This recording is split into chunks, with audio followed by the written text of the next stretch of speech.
manukato,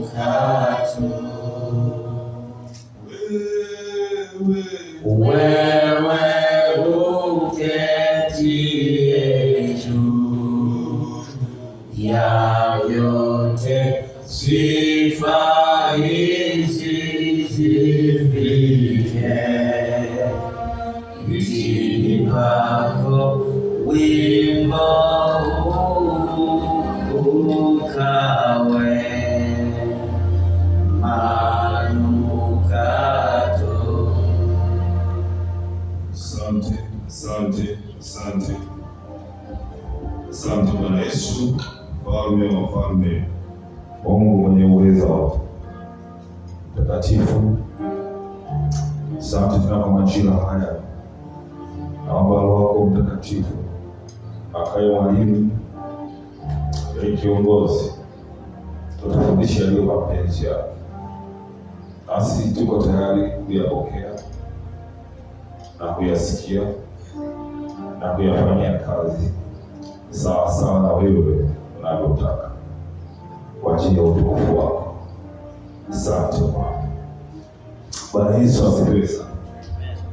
Tumekuwa na mwendelezo wa somo zuri la Roho Mtakatifu ambalo tumekuwa nalo kwa muda mrefu, na sasa tuko tena kwenye somo lingine la muhimu sana katika kanisa na maisha ya mmoja mmoja.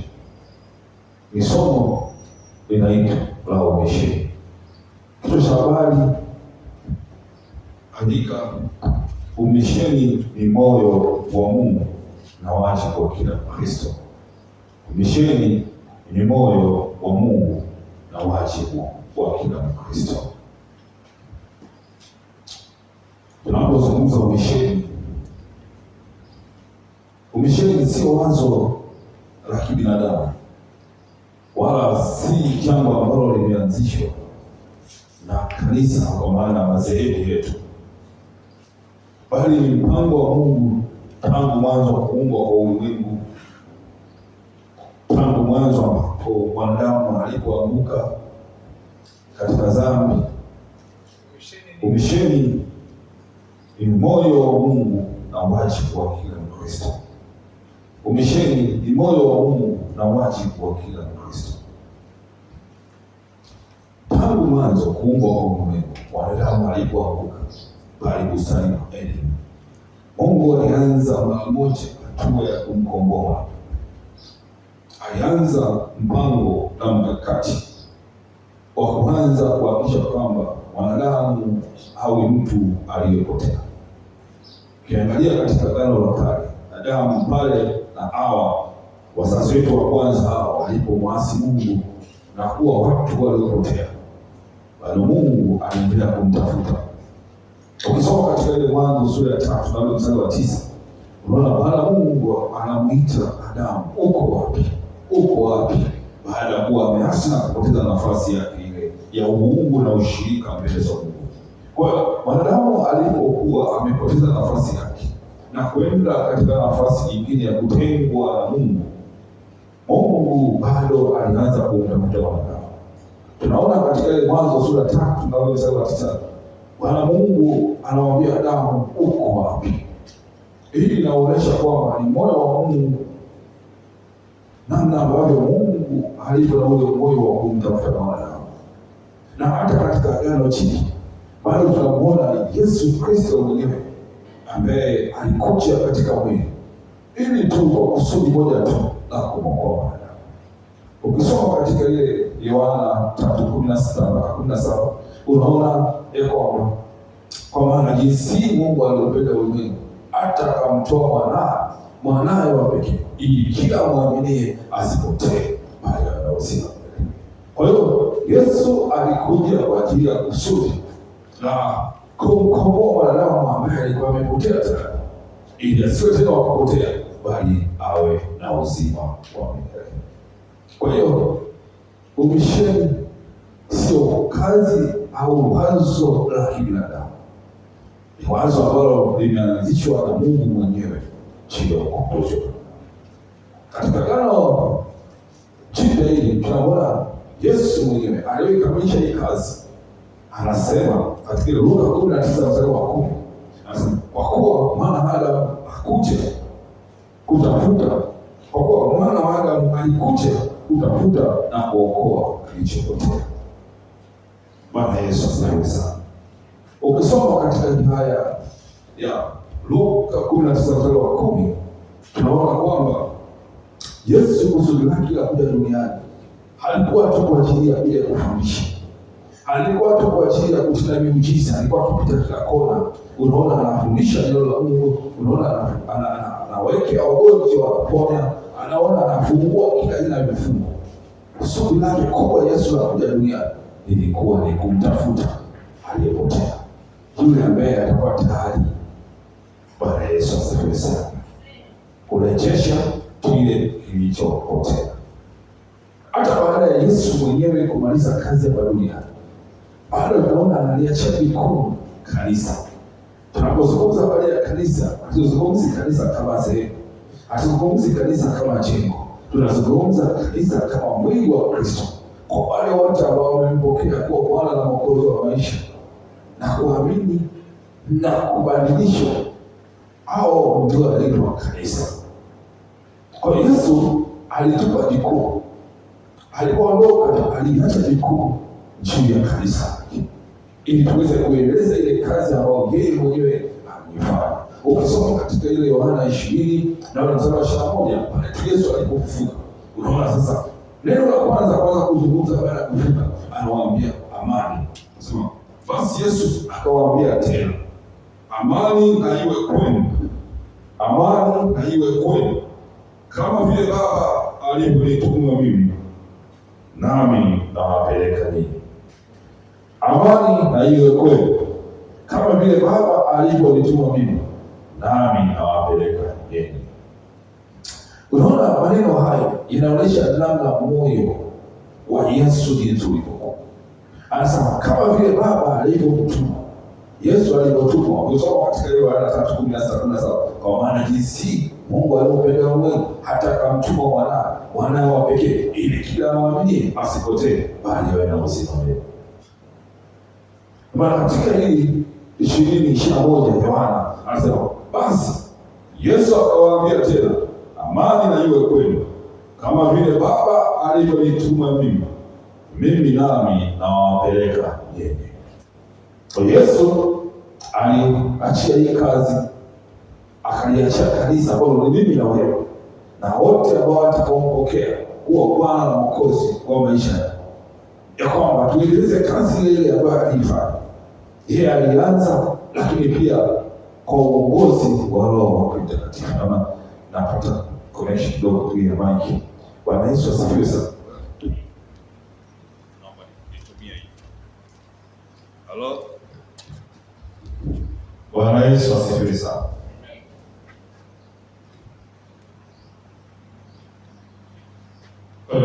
Kama vile Baba alivyomtuma Bwana Yesu hapa duniani, ndivyo ambavyo anatuma wewe, ndivyo alivyo anatuma mimi, ndivyo ambavyo anamtuma kila mmoja ambaye amemwamini kuwa Bwana na Mwokozi wa maisha. Anasema kama vile Baba alivyonipeleka mimi, kama vile Baba alivyonituma mimi, nami nawapeleka ninyi. Kwa hiyo Yesu katika Agano Jipya baada ya kufa alitutaka pia kama alivyotumwa yeye kwa ajili ya kuja kwa roho waliopotea, na sisi pia vile vile tuweze kuifanya ile kazi aliyoiacha. Ukimwangalia Bwana Yesu alipoanza ile kazi ya miaka 33, miaka 30, anaanza kuhubiri kwa takriban miaka 3.5. Kote alikuwa akizunguka akihubiri habari njema ya kuwatafuta wale waliopotea, wale walikuwa tayari kumpokea. Ukisoma katika ile Yohana 1 anasema alikuwepo ulimwenguni ambao ulimwengu umekuwa kupitia yeye, na kwa njia yake ulimwengu ukawako. Anasema hata walio ulimwenguni hawakumpokea, bali waliompokea aliwapa uwezo wa kufanyika kuwa watoto wa Mungu. Ndio hao waliaminiwa sana. Yesu kuanzia asubuhi alikuwa akianza kuhubiri kutafuta watu waliopotea. Unawakuta katika wanakaa wale waliokuwa watenda dhambi, katika makundi ambayo yanaonekana yamezaliwa makundi ya wenye dhambi, yeye ndiye alikuwa anakaa. Wezi, makahaba, wenye dhambi wa kila namna waliokataliwa na jamii, walikuwa wanaonekana jamii kwamba hawa ni watu hawasiofaa. Yesu ndiye alikaa pamoja nao. Na hali pengine tunaona Wafarisayo wanauliza, kwa nini unakula na kunywa pamoja na wenye dhambi? Yesu anasema, sikuja kwa ajili ya watu wenye haki, bali nimekuja kwa ajili ya watu wenye dhambi ili wapate kutubu. Akatoa mfano wa daktari mwenye afya alihitaji tabibu, bali aliye mgonjwa. Kwa hiyo Yesu alipokuja, alikuja kwa kila mtu, kwa ajili ya waliopotea. Alikuwa akizunguka si mjini peke yake, alikuwa pia akienda vijijini. Usiku anaomba wanaoshika la Mungu, asubuhi alikuwa akienda akizunguka. Bwana Yesu asifiwe sana. Kwa hiyo kama kanisa hatujaitwa ili tuweze kukusanyika sehemu moja pekee. Hatujaitwa ili tuweze kujijenga ndani peke yake. Hapo ni muhimu. Bwana Yesu asifiwe sana. Lakini tunaitwa kwa ajili ya kwenda kwa waliopotea. Bwana Yesu asifiwe sana. Tunaitwa kwa ajili ya kuwafuata wenye dhambi ili waweze kutubu, kugeuka na kumpokea Bwana kuwa Bwana na Mwokozi wa maisha. Kwa hiyo ubisheni ni kazi ambayo Yesu alianza, na hata alipoondoka kaacha kanisa kupitia kwa Roho Mtakatifu.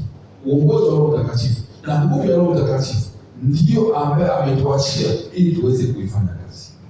Nimejifunza somo la Roho Mtakatifu kwa kina ili tuweze kuwa kanisa na nguvu ya Mungu na kumtambua kwamba asili ya nguvu yetu yote kumbe inatoka kwa Roho Mtakatifu.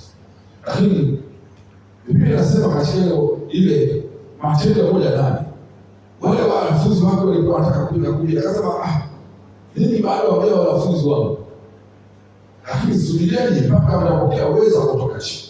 Atakapowaishia chini huyo Roho Mtakatifu, ndipo mtapokuwa mashahidi wangu. Ndipo kwa maana nyingine, ndipo mtapokuwa wanafunzi wangu, na ndipo sasa mtakuwa na uwezo kwenda kuhubiri nchi katika pande zote, Yerusalemu, Samaria, mpaka mwisho ya nchi.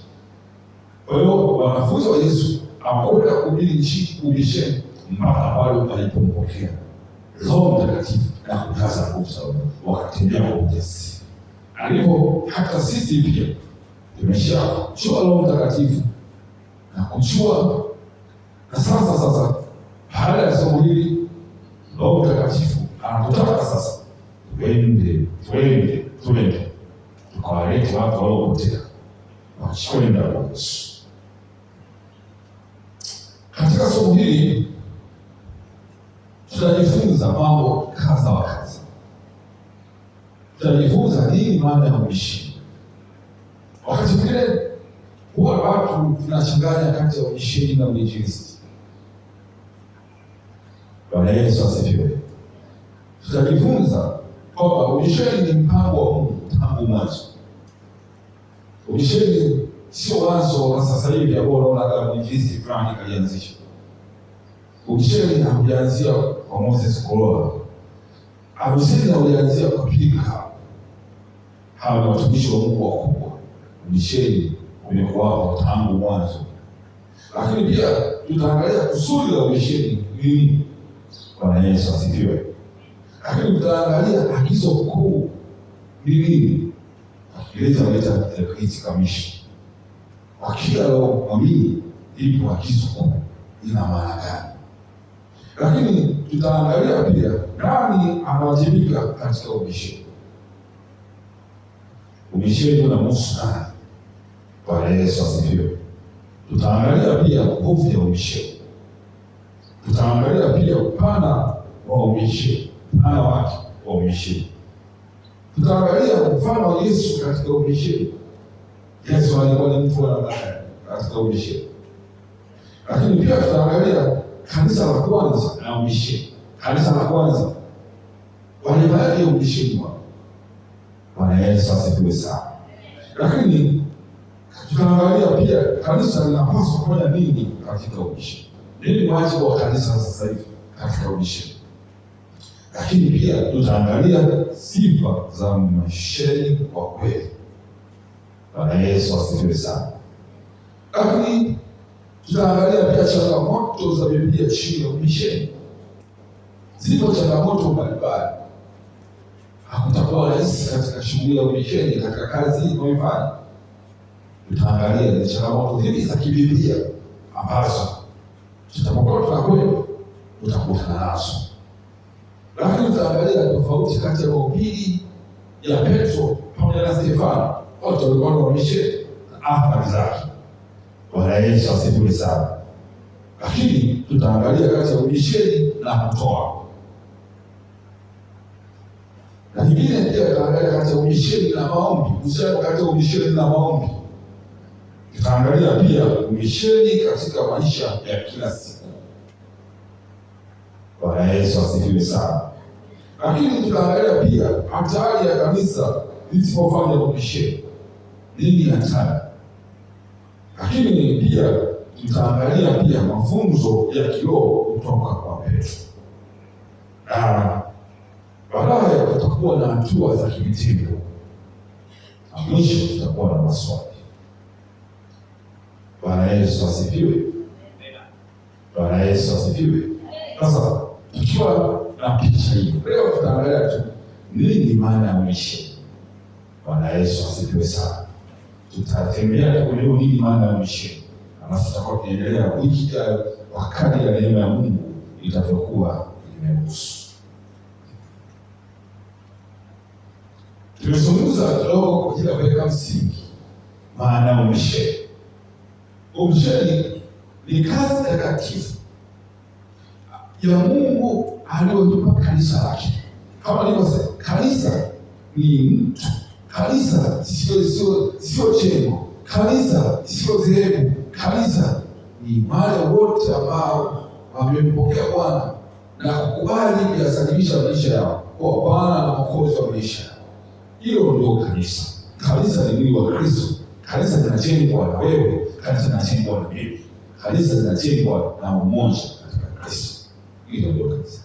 Kwa hiyo umisheni ni kazi takatifu sana. Ni tofauti na uinjilisti. Umisheni ni mpana zaidi. Ni kama vile unapoona shamba. Wote mnafahamu shamba. Katika shamba, kabla ya kupanda na kupata mavuno, lazima kuna kazi mbalimbali katika zipo, katika hatua mbalimbali. Kuna hatua ya kupanda mbegu, kuna hatua ya kwanza, kuna hatua ya kulima, hatua ya kupanda mbegu, kuna hatua pia ya kupalilia, kuna hatua ya kuweka mbolea, na mwisho wa siku kuna hatua ya mavuno. Na baadaye kuna hatua ya kusafisha shamba. Kwa hiyo uinjilisti ni sehemu ya shamba, ni kama sehemu ya kupanda. Unapopanda ndani ya shamba. Umisheni ni sasa na shamba zima na hatua nyingi. Uinjilisti ni sehemu ya umisheni. Bwana Yesu asifiwe sana. Bwana Yesu asifiwe. Uinjilisti ni sehemu ya umisheni. Kwa hiyo umisheni sio jambo labda la kuhubiri jambo la mwanamoja pekee. Umisheni sio jambo labda la kutoa injili kwa siku nasema tutahubiri siku ya kwanza pili kati ya 4 ikaishia hapo. Umisheni ni zaidi hapo. Umisheni ni hali ya kutoka kwenda kwa waliopotea. Na tunavuta kwa waliopotea na kuwahubiria habari njema za wokovu. Habari njema za ufalme. Na baada ya hapo sasa na kuwasilisha na kuwaunganisha na Kristo huyu na kuwapatanisha. Na baada ya kuwapatanisha sasa inakuja tena hatua nyingine ya kuwafundisha ili waweze kukua, ili waweze kufikia hatua ya kufanana na Kristo na kukomaa, wasiwe tena watoto wachanga kiroho bali wawe wakubwa. Umisheni ni mchakato. Bwana Yesu asifiwe sana. Bwana Yesu asifiwe sana. umisheni ni hali ya kuhakikisha kwamba kumtoa mtu ambaye aliyopotea, mtu ambaye bado yupo katika giza tena, mtu ambaye bado yuko katika utawala wa dhambi, mtu ambaye bado yuko kwenye vifungo, na kuhakikisha kwamba tunamfuatilia na kuhakikisha kwamba tunahakikisha yule mtu amegeuka. Bwana Yesu asifiwe, na kuwa kiumbe kipya, ili azidi kumfanana Kristo na kuwa na kukaa ndani yake na kuwa mwanafunzi wa Yesu. Anapofika kuwa mwanafunzi wa Yesu, huyo mtu sasa anakuwa anaweza na yeye kuweza kuwaambia watu wengine habari za ufalme. Kwa Yesu hakuna mtu ambaye anafika hatua na hitimu, wote ni wanafunzi wa Yesu. Bwana Yesu asifiwe sana. Kwa hiyo umisheni ni hatua zaidi, ni mchakato, si jambo la siku moja au mbili au tatu. Ni jambo la mchakato wa maisha, kuhakikisha kwamba yule mtu anatoka dhambini, yule mtu anageuka, yule mtu anakuwa kiumbe kipya, anabadilishwa. Ni mchakato wa maisha kwa muda mrefu. Bwana Yesu asifiwe. Na hapo ndipo tutakapotimizia kusudi la Yesu Kristo. Tunapokuwa Bwana Yesu mwingine wakati anafanya uinjilisti, hata katika wale wanafunzi, ameenda mahali fulani akamkuta mtoza ushuru, akamwambia nifuate. Mtoza ushuru huyo alikuwa na maisha yake, pengine alikuwa anakula rushwa, pengine alikuwa na maisha ya zinaa ya kila namna asiyompendeza Mungu, lakini Yesu alipomfika amfuata. Yesu ndio alimfuata mtoza ushuru, akamwambia nifuate. Yesu ndio alomfuata Petro na Yohana na Yakobo na Zebedayo. Amemfuata mpaka anaanza kuwahubiria watu katikati ya wote, mpaka anasababisha kutenda muujiza wa samaki. Yote hiyo katika kumtafuta Petro, Yohana na Yakobo. Bwana Yesu asifiwe. Alikuwa akiwatafuta mpaka tunaona muujiza ule, akashangaa Petro, akasema ondoka kwangu, maana mimi ni mwenye dhambi. Lakini Petro, Yesu akamwambia, tangu sasa utakuwa mvuvi wa watu.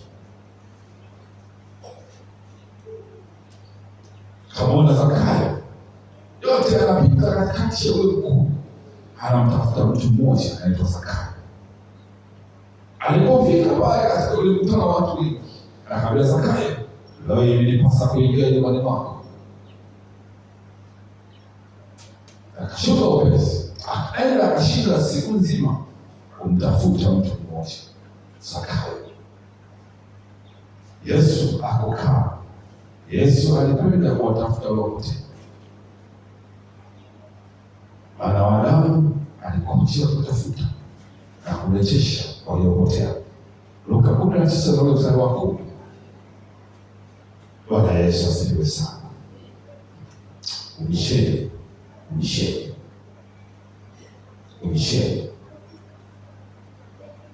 Kwa hiyo umisheni ni mchakato wa kuwajenga watu, watoa walikuwa watenda dhambi wageuke. Bwana Yesu asifiwe sana. Kila Mkristo aliyempokea Bwana na Mwokozi wa maisha anao haki na agizo kutoka kwa Bwana la kwenda kuwatafuta watu waliopotea na kuwahubiria na kuwajenga na kuwakuza na kuwaombea. Bwana Yesu asifiwe. Na kuwafariji kwa upendo mpaka watakapokuwa, kuwalea. Sababu bado wanakuwa wachanga, ni rahisi kurudi nyuma,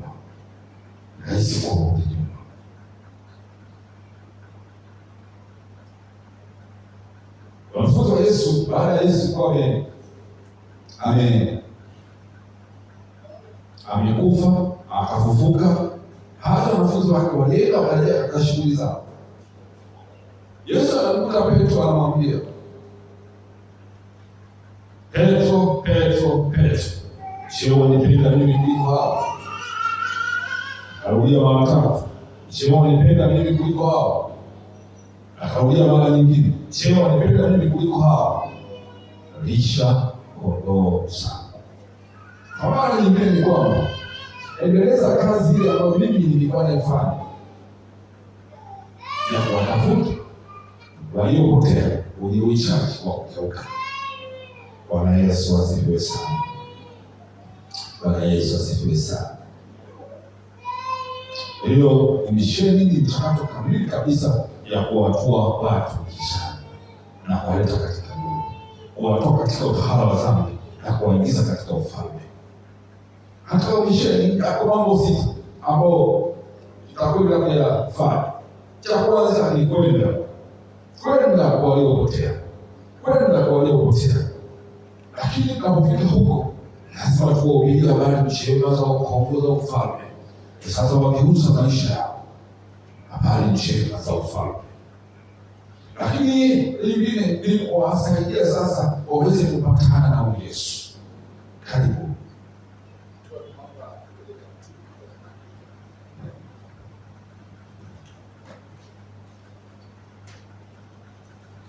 Hizi tunaomba kidogo kwenye taratibu, maana tunakuwa tunaandika. Amina, amina, amina, amina. Hiyo umisheni ni kwenda, hatua ya kwanza kwenda kwa waliopotea. Hatua ya kwanza ni kuwaidia watu waliopotea. Hatua ya pili ni kuwatangazia habari njema za ufalme. Habari njema za ufalme. Yesu anaokoa. Yesu alikufa kwa ajili yako. Hizo ni habari njema. Ukimpata Yesu, utakuwa ndani ya utulivu, utakuwa na uzima wa milele, hautakuwa tena chini ya utumwa wa dhambi. Bwana Yesu asifiwe. Lakini pia wasaidie wamjue Kristo, wasaidie wamjue Kristo. Ni pale ambapo tunapofika sasa kule tulikwenda, alafu tunaambia habari njema. Hatua nyingine inayofuata ni kuwasaidia kuunganisha na Kristo ili wampokee kwa Bwana na Mwokozi wa maisha yao. Baada ya